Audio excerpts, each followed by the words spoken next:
আজকে বানানো হবে শুকনো সেমাই রেসিপি। প্রথমে ফ্রাই প্যানের মাঝে 2 চামচ ঘি দিয়ে ঘি গলিয়ে নিই। এরপর মশলাগুলো এক একে দিয়ে সেগুলো ভেজে নিই। ভেজে নেওয়ার পরে 1 প্যাকেট লাচ্ছা সেমাই নিয়ে তা তাওয়াতে ঢেলে দিই। ঘি এই রেসিপিতে অন্যতম উপাদান। এটা ঘিয়ের জন্য এই সেমাইটা আরও বেশি মজাদার হয়। আর সেমাইগুলো পুরোটা ঢেলে দিয়ে তা ভালোভাবে নেড়েচেড়ে ভেজে নিতে হবে।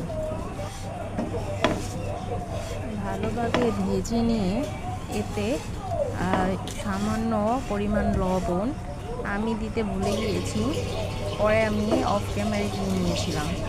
ভালোভাবে ভেজে নেওয়ার পর লালচে লালচে হওয়ার পর তা উপর চিনি দিয়ে দিতে হবে। পরিমাণ মতো নিজের আন্দাজে চিনি দিয়ে দিতে হবে। চিনি দিয়ে ভালোভাবে সেমাইগুলো আবারও ভেজে নিতে হবে।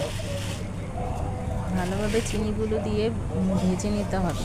নেড়েচেড়ে উল্টে পাল্টে ভালোভাবে চিনিগুলো মিশিয়ে নিতে হবে।